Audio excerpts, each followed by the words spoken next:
सुनने वालों को सिराज ज़ैदी का बहुत बहुत आदाब, नमस्कार and good afternoon. You're very welcome to the program. You're listening to Apna Radio, broadcasting at 93.9 Dublin South FM. Each Thursday, I'm here to inform and entertain you, and you are there to listen to me. Yes, it's very hard these days to listen to people because everybody is so busy doing their own thing. WhatsApp, you name it, whatever. Watching reels and phones, and I'll talk about it today, phones and how to get away from phones, all that. But before that, we have a news, and the news item is here to be taken away by Sharad Awasthi today because Charmaine is away and taking a break. So Sharad, take it away, that news. Good afternoon. This is Dublin South 93.9 FM and I am Sharad Awasthi here with the weekly news roundup. An Indian national recruited by Russian military has been killed and another has sustained injuries in Russia's ongoing conflict with Ukraine. And New Delhi has taken up this matter strongly with Moscow. Following the death of Indian national from Kerala, India has reiterated to Russia its demand for an early discharge of an Indian national recruited by Russian military. Another Indian national from Kerala who was similarly recruited has been injured and is receiving treatment in hospital in Moscow.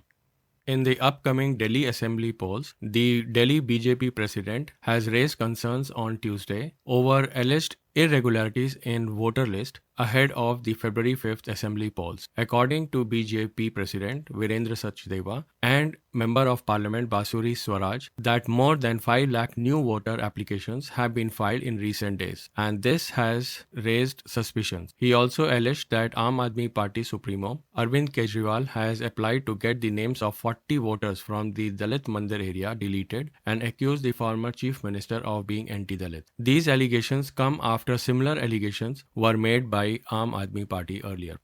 The House panel of the Indian Parliament, a standing committee on communication and information technology, is seeking an apology from social media giant Meta for tarnishing India's image. According to BJP Member of Parliament Nishikant Dubey, who heads the Parliament Standing Committee, is asking Zuckerberg for an apology because of his disappointing and misinformation about the credibility of the Indian elections. Appearing on the Joe Rogan broadcast, Zuckerberg claimed that incumbent governments in many countries, including India, lost elections during COVID-19 pandemic due to their handling of the crisis. By the time you would hear this news, Meta would have already sought an apology from the Indian government.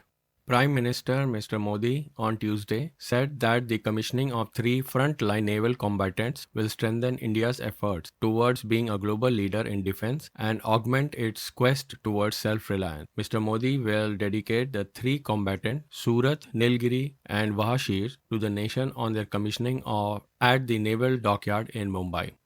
A group of 111 Punjab farmers has begun fast unto death from Wednesday. They are further intensifying their stir against the centre in support of their various demands. Protesting Punjab farmers have said they would be wearing black clothes. Meanwhile, farmers leader 𝐀𝐩𝐧𝐚 𝐑𝐚𝐼's fast unto death has reached the 50th day on Tuesday, with farmer leader saying that he was having difficulty in drinking water. This is an ongoing agitation by the farmers of Haryana and Punjab, and they are camping outside the national capital of Delhi. 24 Akbar Road bungalow that witnessed many stories and secrets ceded its place as a political nerve center yesterday when the Congress moves its headquarters to the new office at Indira Gandhi Bhavan located at Kotla Road, which is a few kilometers away. This is the change of history and an era. The Sri Lankan president 𝐻𝐻𝐿 arrived in Beijing for a 4-day visit to China. According to the president, he arrived on Tuesday for talks with the Chinese counterpart Xi Jinping, and they are expected to sign agreements which India would see with lots of interest. India has already raised objection of the growing Chinese naval presence. A record 350 million devotees have taken a holy dip in Sangam, the confluence of river Ganga, Yamuna and Saraswati, had taken place on Makar Sankranti, which was on the 14th of January. This is the auspicious morning bath in the spirit of Mahakumbh and the first Amrit Snan of the spiritual journey in the Hindu calendar. Tuesday's footfall exceeded the previous Makar Sankranti record of 200 million during the 2019 Kumbh Mela. About 450 million devotees are expected to take the holy dip in the coming months, and the government is trying to make sure about all the facilities that can be given to these large sea of devotees. Indian Meteorological Department is now 150 years old. The organization has grown out of a scientific evolution which has been shaped by weather predictions. It was started for the colonial preferences and wartime necessities. It was based in Pune in its historic building called Shimla Office. Today, there are 127 agroclimate zones which are set up after the 1980s revolution of Indian science and technology. The farmers get an update from the Meghdoot app and WhatsApp, and it provides a block level weather forecast and district level agro-meteorological advisories to the farmers. In the ongoing crisis of the Indian cricket team after losing the Australia Test series, according to the postmortem done by the Performance Committee, the BCCI is to address the issue like players getting busy with their personal life while on tour, and this may lead to capping of their family stay during their tour abroad.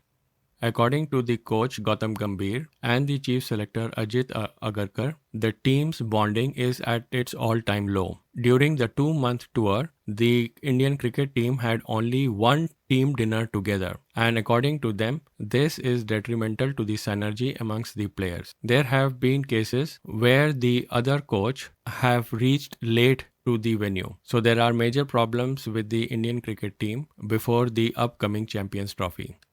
According to the BCCI, the BCCI is a bit concerned that the team, which has been so consistent across formats for more than half a decade, is suddenly struggling to click with almost all the same set of players.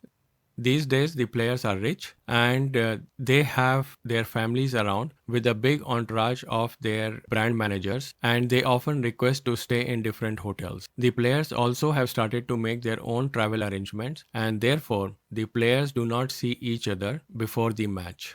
Finally, by the time we meet next time, it would be Donald Trump who would have taken over as the next president of the United States, and it would be interesting how he would play out with the geopolitics, the economics of United States, and the tariff war of United States and China.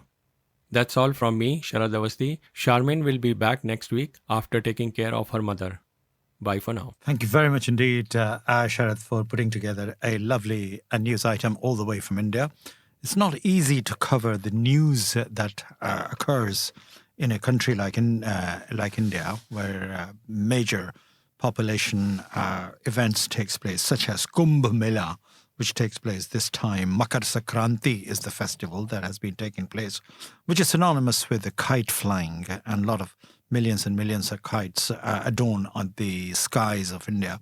And also there's a lot of Pongal is another festival in south of India that takes place. The many, as I said, India is this country of festivals, and it's not shortage of festival because it's a nation of many religion and many cultures jostling together among each other. So there, of course, they have freedom to celebrate and commemorate whatever the religion is and whatever the religious occasion is.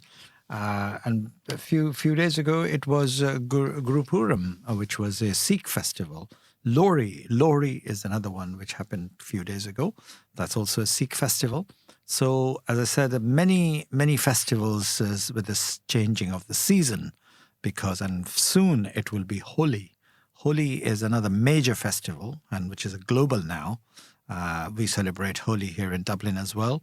So all of that it makes an India a very interesting country, colorful country when it comes to actually celebration. But in the midst of that, there are some serious questions: trade, economy, unemployment, environment, hygiene, all of that is very important for India to observe that. But how to observe that is a big challenge that nobody knows how to handle all these big issues. But people do I suppose, somehow, because they have no choice but to live in the country like India. The very few people who are Indian diaspora, so to speak, like of ourselves here in Ireland and UK, Canada, America, Australia, Middle East. A lot of people live out there. And people do continuously moving around the world and making a large diaspora community, which is a very, very big community. And they do all sorts of things in front of my eyes. If you think about it, the way our community has grown here in Ireland in the last 30-odd years. I've been around for 40 years, in fact, and I've seen massive changes. Before that, Indian Embassy used to be a very small place in Ranelagh, in a old Victorian building or whatever, Georgian building.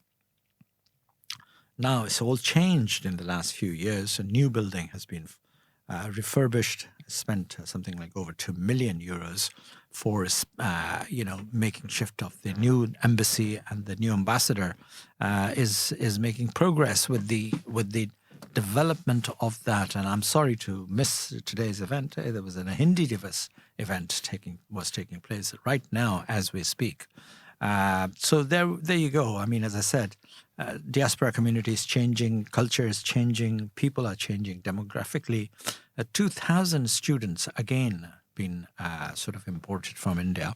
I don't know why and how India is exporting that so many people. And what do they get out of it? Because they may pay something like 15,000 euros to do a one-year course. Yes, 15,000 euro to pay. And plus on top of that, you have accommodation, living expenses and all that. So the pressure on families who borrow money from the banks to pay to these colleges just to get their students, and there's a strict regulation with that.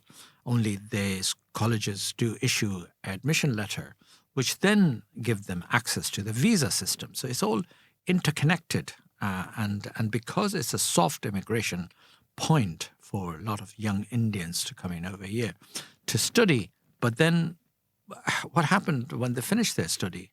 They're searching for the jobs, which are not there. They are you're literally doing anything and everything in order to survive because the cost of living. They're living in poor conditions, sharing accommodation and things like that. Eating poorly, health is affected, mental and physical health of the people.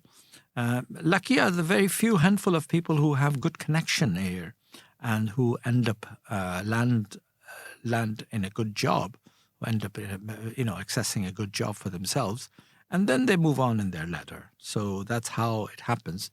But that's what it is. India is exporting people. UK is no longer a very attractive place because UK used to be. And UK has sort of like gone down in terms of job opportunity, in terms of in terms of all of that makes it UK an interesting, not very attractive place for Indian students anymore. And of course, the thesis is still there. The other thing that I would mention at some other time is the way our global film industry is actually going around the world and making films in different countries, shooting. Why they do that, I'll cover some of the time. But today, we're talking about the trade, and the trade between India and China is a big issue because Chinese trade has literally made in China are flooding the market in India. And in return, the export and import balance is disbalanced because Chinese are exporting more and importing less. Let's hear what Sharad has put together about this particular very interesting issue. Sit back, relax, and learn about this development. Our biggest strategic adversary, China, its latest trade data has come out, and what we are heading towards is surprising, shocking, and concerning. That's the question we are going to explore. But before that, we need to understand that while India struggles with releasing the data, collecting the data, and analytically showing to its people what exactly is going on in India, the Chinese government is highly efficient in providing the data. In fact, Indian government is yet to provide the export-import trade data from October. We should also realize that India does a census every 10 years. The last census was done in 2011 and it was supposed to be done again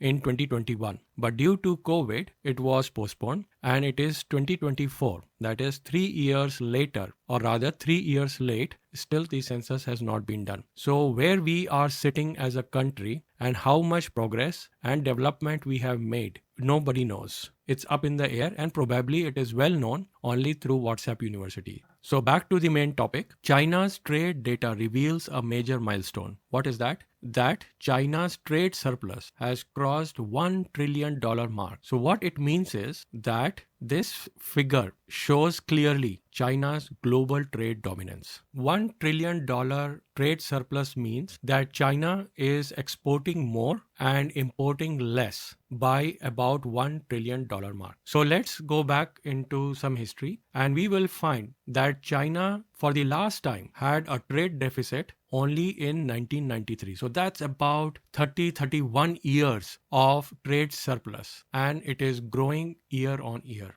If you put it in perspective to India, India's total trade, that means if you add the exports and the imports over past 3 years, it has been altogether $1 trillion.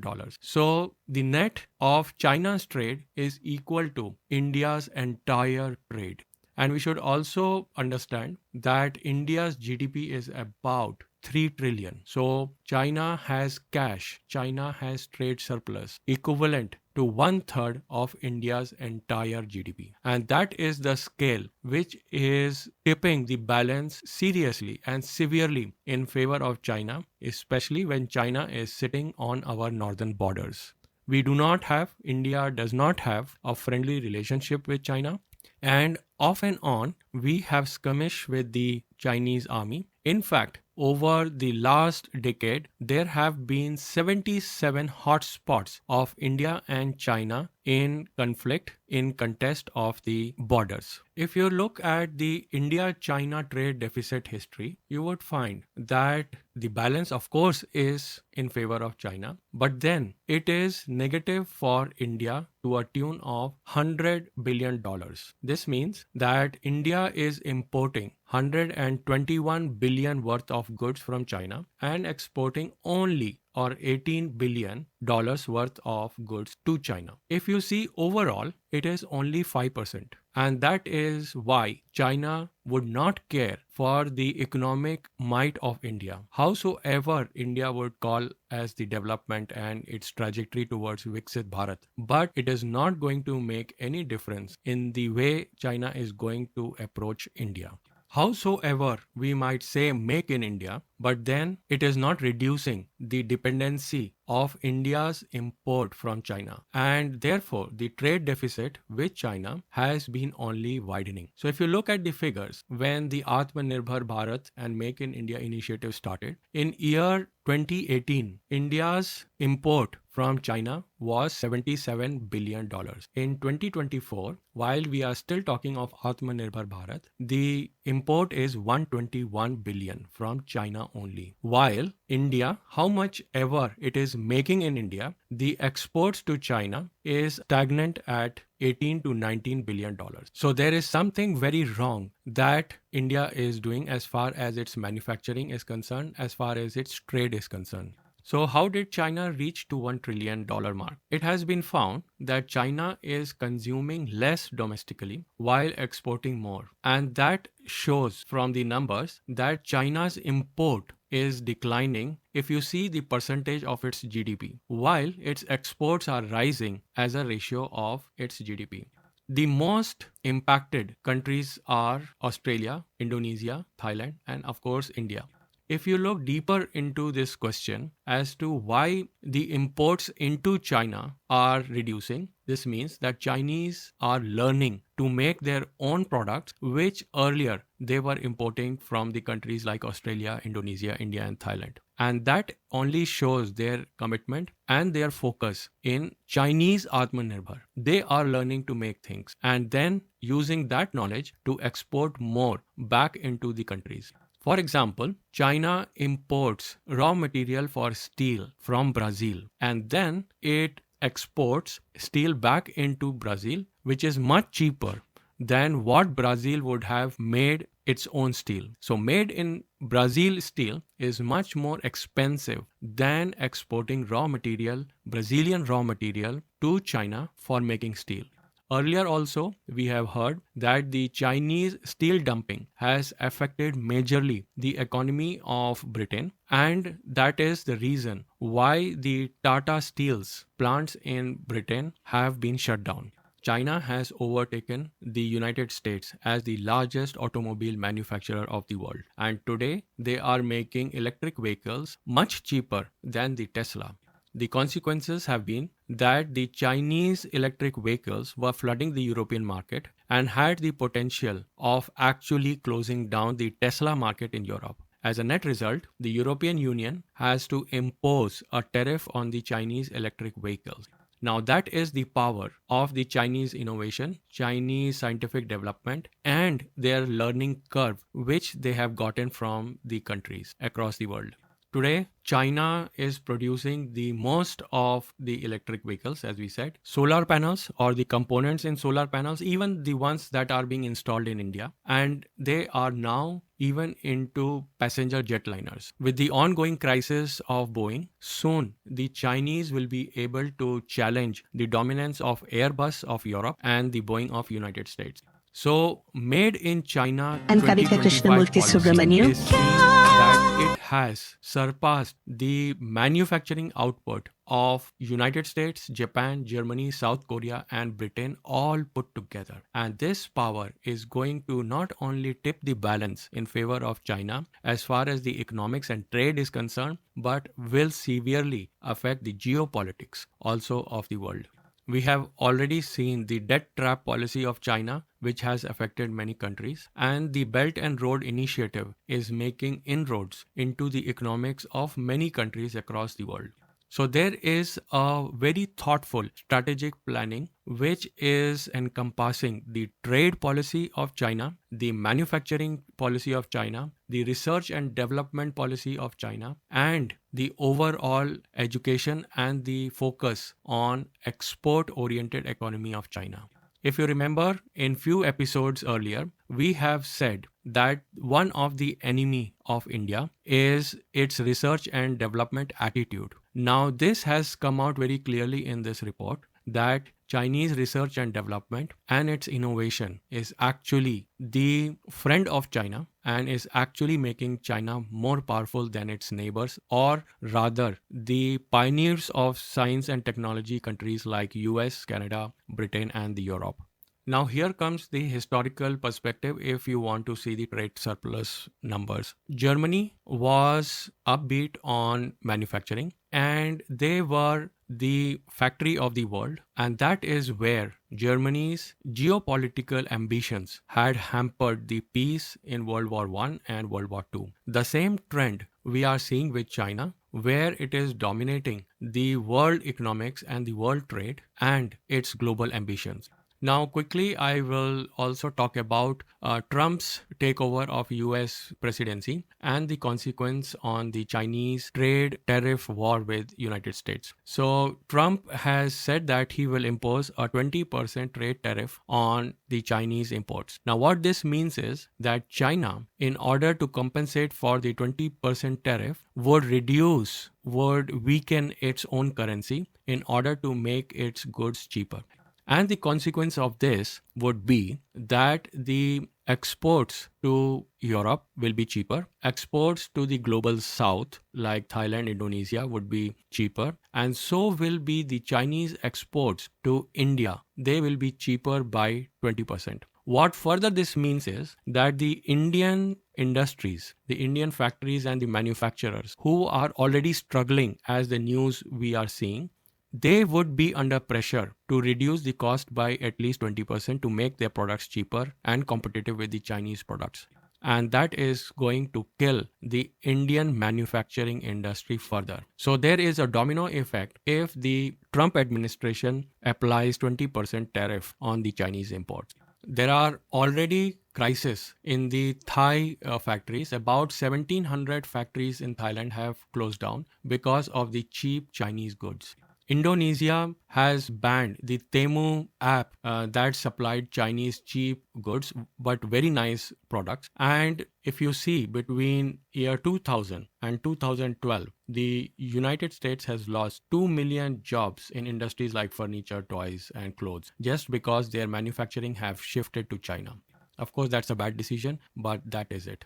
So India is in trouble. I have no qualms in saying that. And therefore, if an urgent and important economic strategy policy is not undertaken by the Modi government, then we might end up being a slave economy to China. Our industry would be struggling to stand on its own feet. Atmanirbhar Bharat would be handicapped if they do not import Chinese goods. And that would be a very dangerous situation for the national security of India, for the sovereignty of India. In a way, it is easy to say that China has already weaponized trade and the strategic domination, whether it is manufacturing or it is the Belt and Road Initiative, the BRI, or it is encircling the Indian subcontinent with ports in Pakistan, Sri Lanka, or its presence in Bangladesh and Burma. We have already spoken about the encirclement of India by the Chinese presence in our earlier episode in 2024. And this is now getting voiced very clearly through this report of Chinese global trade. At Apna Radio, we can continue to appeal to the Indian economic strategist and the Niti Aayog and the Indian Prime Minister that right now is the time to take an urgent step, not only to improve the concept of Atmanirbhar Bharat in the true sense, and it is time to change its Make in India policy to Made in India policy, like the Chinese have done as to Made in China 2025 policy. If it is not done as soon as possible, then India risks to be in danger of Chinese aggression and Chinese domination. We are already dominated by the Chinese trade, but then soon it will take its shape into a geopolitical dominance and also its dominance at our Himalayan borders. With that concern, I close today's discussion. Looking back to your feedback. See you again next week. Bye for now. Dublin South FM. You wouldn't buy a car without knowing its history. So why would you buy a story without knowing who's telling it? Come here and I tell you. It's not always easy to verify what you see, read, or hear. But now, there's help. Visit www.bemediasmart.ie. Stop, think, check. Be Media Smart. Brought to you by Media Literacy Ireland, supported by RTE. 93.9 Dublin South FM. Welcome back to the program. And indeed, this is Dublin South FM 93.9. Fear China. Always, we used to hear this phrase when we were growing up in India, that Chinese, the squinted eyes people are not to be trusted and they will be dominating the world one day. And indeed, they are dominating the world, as Sharad has beautifully put together the whole thing, the trade. They do everything, hello, COVID has started there. Did they realize how many people have died there like flies? Nobody bothered about it and all that. But this is what it is. China is something to be feared. And trade from China to India is something that need to be looked at. Make it India is the one. Made in India, not make it India. Made in India. You remember there used to be a pride on something, but I remember in the old days when I was in India, there used to be people don't used to buy things because this is made in India. It's not going to be and go for the foreign brand that made in Germany, made in UK. Yes, buy it. What is this inferiority complex? So you got to be proud for what you make in India, and quality has to be at par with the rest of the world. Only then the goods and services, not services, but goods, particularly the goods, will be, will be focused by the local products.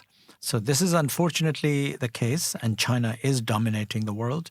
It's encircling the ports, as Sharad said that, and indeed flooding the market in India for the 1.2 billion population, because the population is the attractive market for the world to get in there. The rest of the world is getting in there as well. So is the China. Anyway, enough about China. The new year have started, and we are kicking off with the tradition of concerts, music, and live programs. Just because we are in the industry, I'm in the industry of entertainment industry, and they're here at Apna Radio serving you every Thursday, telling you what's going on in the world, and of course in the film and television industry, in the music industry. You had heard of the singer, a prolific Indian singer from south of India called 𝐀𝐩𝐧𝐚 𝐑𝐝𝐻.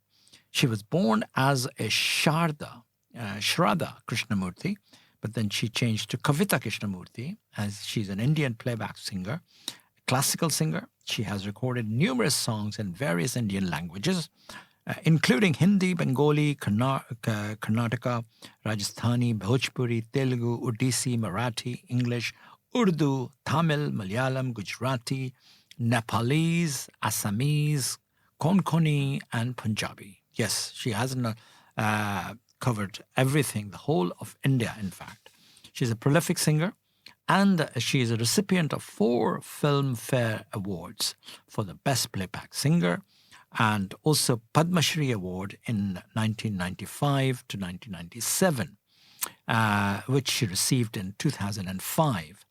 She was awarded a doctorate honors for her contribution to the Indian music by Bangalore-based Jain University in 2015. In 1999, she married noted violinist L. Subramaniam and resides in Bangalore. Why am I talking about her? Because she's coming to Dublin. Yes! 𝐀𝐩𝐧𝐚 Krishnamurti is coming to Dublin. Thank you, GK Entertainment. Dr. Das, you have been very kind to give us another stupendous concert by 𝐀𝐩𝐧𝐚 Krishnamurti. Yes, she's coming, you guessed it, at the Scientology Center, where all the other events takes place. And when she's coming, just sit back, relax, and listen to this particular clip. 𝐀𝐩𝐧𝐚 Krishnamurti has sent a little clip, and I'm going to play that. So sit back, relax, and see, and I'll tell you more about it. Krishnamurti Subramaniam.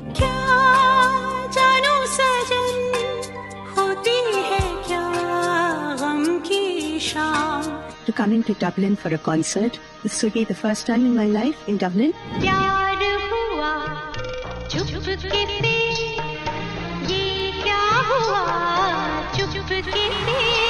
I look forward to this concert, and I look forward to sharing my songs and memories with all the music lovers from Dublin.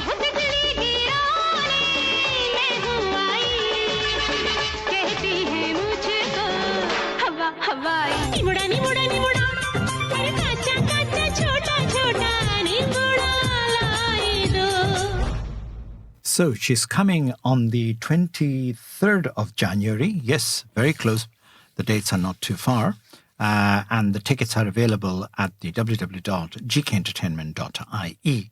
So do please, only a few days left, do please book your ticket, and not to be missed this wonderful concert that is taking place at the Scientology by the GK Entertainment. So I shall be there, and hopefully you will be there as well. So that's going to be a fantastic concert, in fact, this year. The year kicks off with this particular concert. So lovely to hear that 𝐀𝐩𝐧𝐚 Krishnamurti is, and I'll keep repeating that sort of reminder to you next week as well, because I think next week will be the only week left. After that, she will be here. So I'm excited, and it's going to be good fun to enjoy the concert and things like that. So sit back, relax, and enjoy the rest of the program and with a few songs that I have put together, and enjoy this wonderful songs.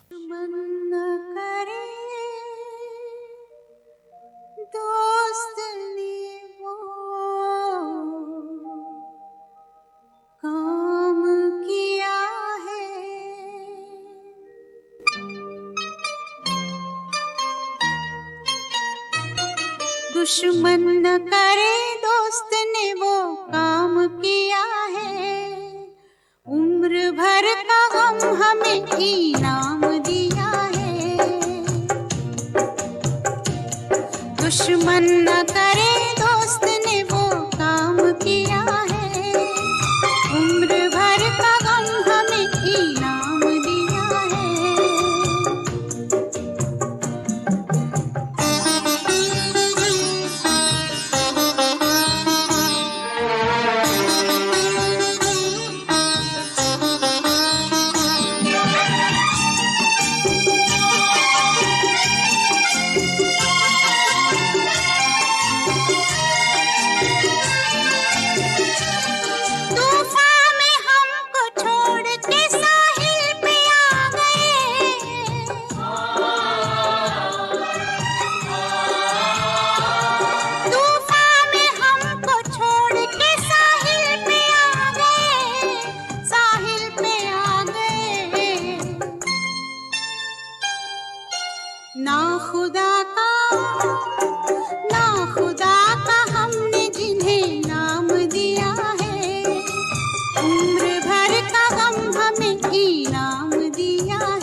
दुश्मन न करे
दुश्मन न करे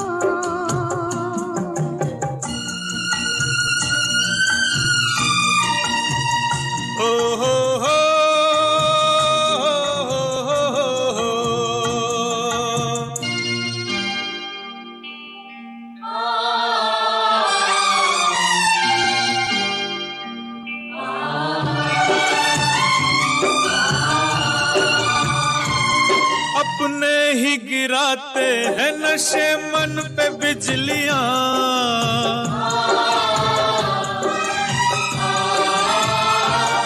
अपने ही गिराते हैं नशे मन पे बिजलियां नशे मन पे बिजलियां गैरों ने आके फिर भी उसे थाम लिया है गम हमें इनाम दिया है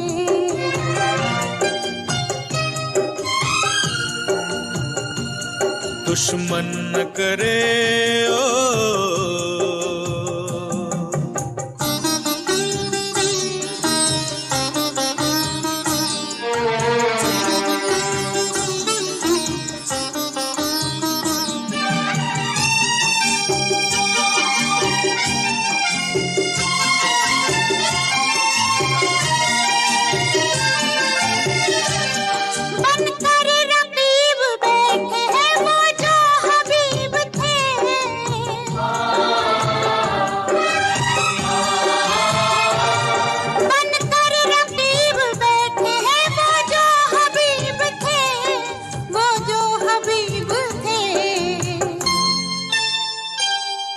यारों ने खूब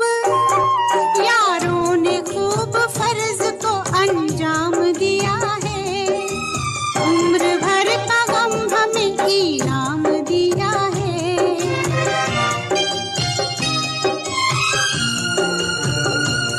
दुश्मन न करे दोस्त ने वो काम किया है उम्र भर का गम हमें इनाम दिया है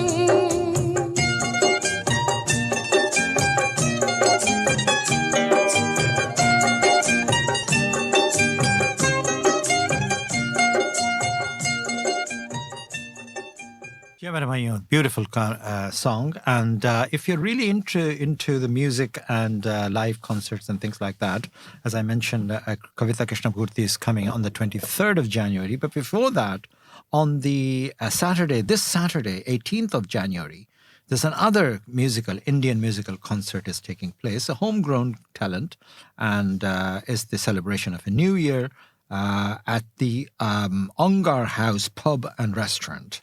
Main Street, Ongar Village, Dublin 15, and it will be taking place from 3 p.m. onwards. So please do join there and go there and enjoy the great sumptuous dinner, outstanding performances, evening with the smooth, soothing music.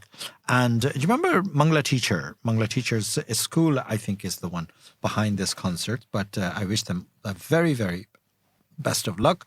And it's going to be a fantastic evening it will be. This Saturday, the 18th of January at the Ongar House Pub and Restaurant. Anyway, so I'll take another track and sit back, relax, and enjoy this particular track.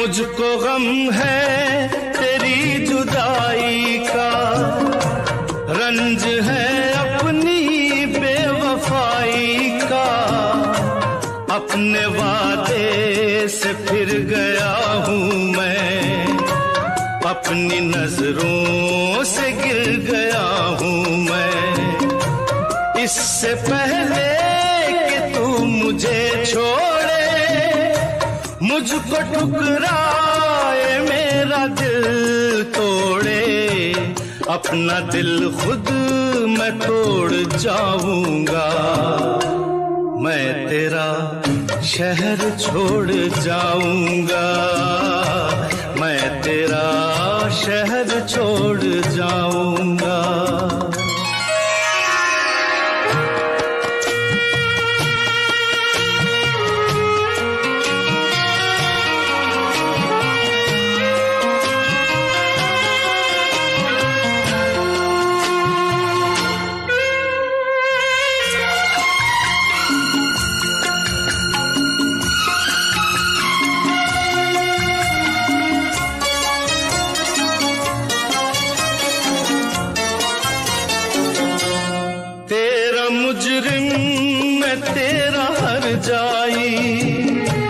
साथ ले जाऊंगा ये रुसवाई दाग दामन से ये मिटा दूंगा खुद को इतनी बड़ी सजा दूंगा इससे पहले के लोग ताने दें तेरे आंसू न मुझको जाने दें ये ताल्लुक मैं तोड़ जाऊंगा मैं तेरा शहर छोड़ जाऊंगा मैं तेरा शहर छोड़ जाऊंगा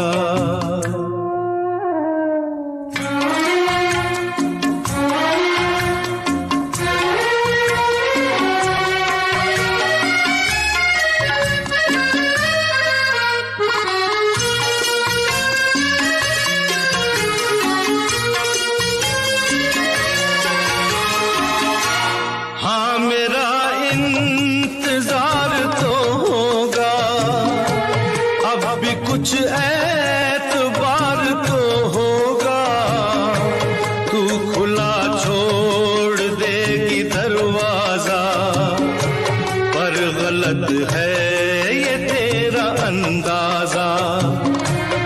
इससे पहले कि आह दिल भर दे, सब गुनाहों को माफ तू कर दे, ये भरम भी मैं तोड़ जाऊंगा, मैं तेरा शहर छोड़ जाऊंगा, मैं तेरा शहर छोड़ जाऊंगा। इससे पहले कि याद तू आए, मेरी आंखों में फिर लहू आए, तुझसे रिश्ता मैं तोड़ जाऊंगा, मैं तेरा शहर छोड़ जाऊंगा, मैं तेरा शहर छोड़ जाऊंगा।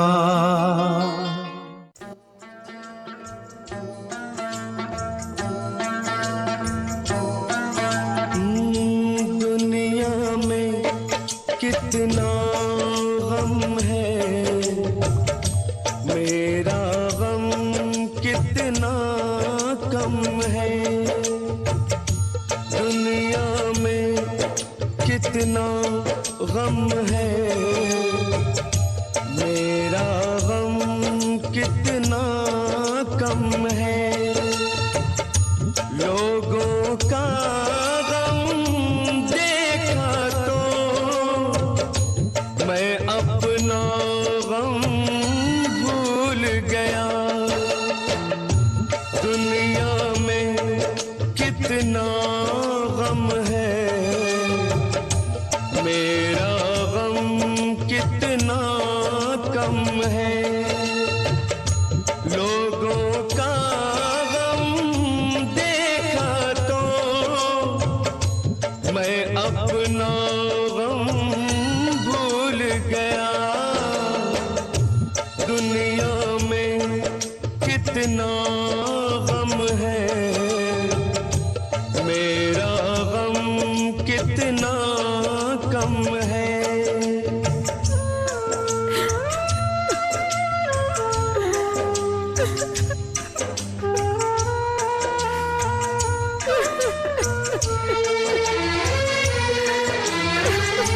कोई एक हजारों में शायद ही खुश होता है, कोई किसी को रोता है, कोई किसी को रोता है, कोई किसी को रोता है, कोई किसी को रोता है, घर घर में ये मातम है,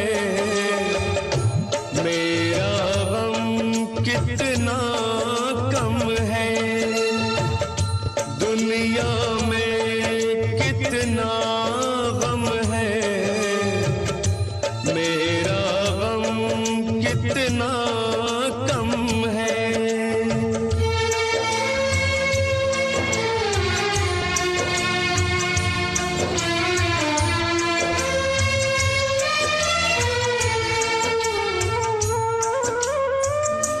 इसका है रंग रूप यही, इसको जीवन कहते हैं, कभी हंसी आ जाती है, कभी ये आंसू बहते हैं, कभी हंसी आ जाती है, कभी ये आंसू बहते हैं, दुख सुख का ये संगम है, मेरा गम कितना कम है, दुनिया में कितना गम है, मेरा गम कितना कम है, लोगों का गम देखा तो मैं अपना गम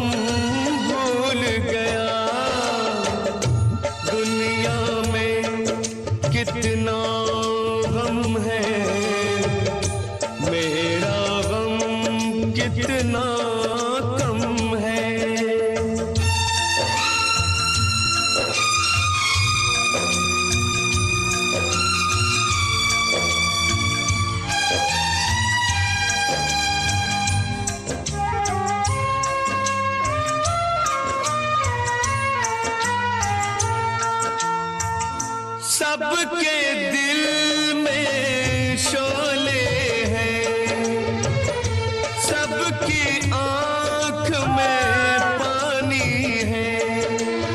जिसको देखो उसके पास एक दुख भरी कहानी है, जिसको देखो उसके पास एक दुख भरी कहानी है। दुखिया सारा आलम है, मेरा गम कितना कम है। दुनिया में कितना गम है, मेरा गम कितना कम है। लोगों का गम देखा तो मैं अपना गम भूल गया। दुनिया में कितना गम है, मेरा गम कितना कम है।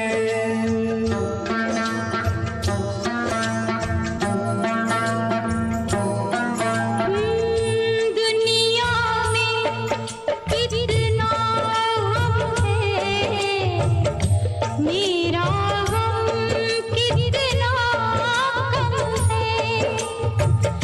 दुनिया में कितना गम है, मेरा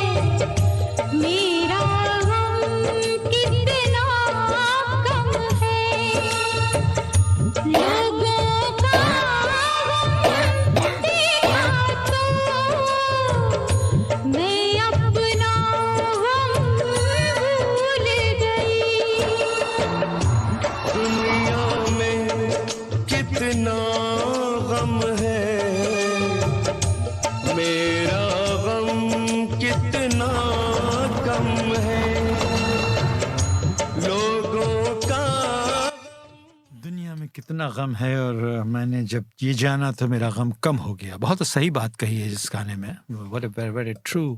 But basically what the song is saying, for those who are not understanding the words of Hindi, is that the world is full of sad and sorrow. And when I compare with my sorrow, I realize that my sorrow is nothing and negligible as compared to the rest of the world's sorrow. So on that note, I will probably coming closer to the program because there's only a few minutes left.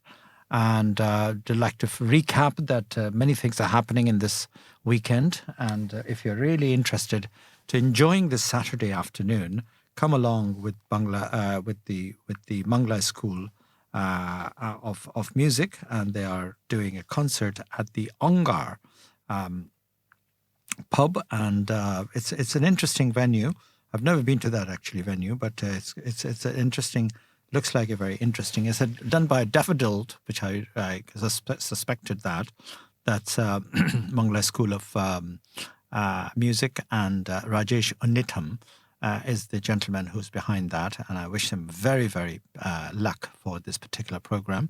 It's an evening with smooth music, great sumptuous dinner, outstanding performances. Ongar House Pub and Restaurant, Main Street, Ongar Village, on the 18th of January, which is next this Saturday, from 3 p.m. onwards. So that's what it is. And indeed, what I would like to also say that this Kavita Krishnamurti concert is coming up as well, and I will play this clip before I close the program, because I want you to listen to this particular clip. If you missed earlier on, I've just played that, but here we go. There's another one, and about Kavita Krishnamurti, who's coming on the 23rd of January. So there you go. Krishnamurti Subramaniam. क्या जानूं सजन होती है क्या गम की शाम. To coming to Dublin for a concert. This will be the first time in my life in Dublin. प्यार हुआ चुपके से, ये क्या हुआ चुपके से. I look forward to this concert, and I look forward to sharing my songs and memories with all the music lovers from Dublin.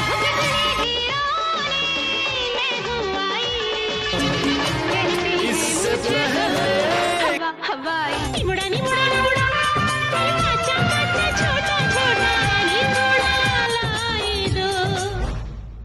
and Kavita Krishnamurthy Subramaniam. क्या जानू सजन होती है क्या गम की शाम To coming to Dublin for a concert. This will be the first time in my life in Dublin.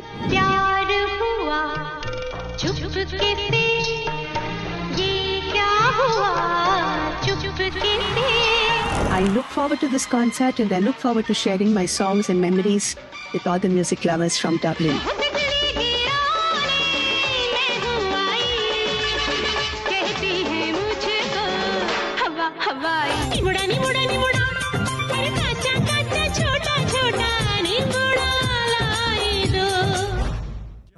Kavita Krishnamurthy is coming, and these are the songs, famous songs of Kavita Krishnamurthy. I didn't know that they were the Kavita Krishnamurthy songs, but do please come along and enjoy this concert. Time is nearly up, and I really like you to get you another basic, a fantastic song from Zindagi Kaisi Hai Paheli, a song from Anand, and that's a beautiful song that I would like you to leave the program with this song, and I should be back same time, same place, 93.9 Dublin South FM. So thank you very much for listening to the program, and hopefully you'll have a great weekend with the concerts, with the music and things like that. And I'll see you next week. Bye for now.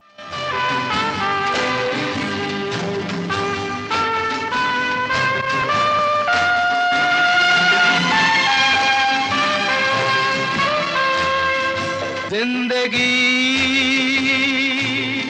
कैसी है पहेली हाय कभी तो हंसाए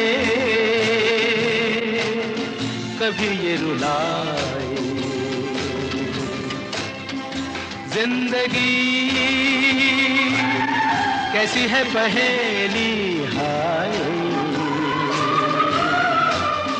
कभी तो हंसाए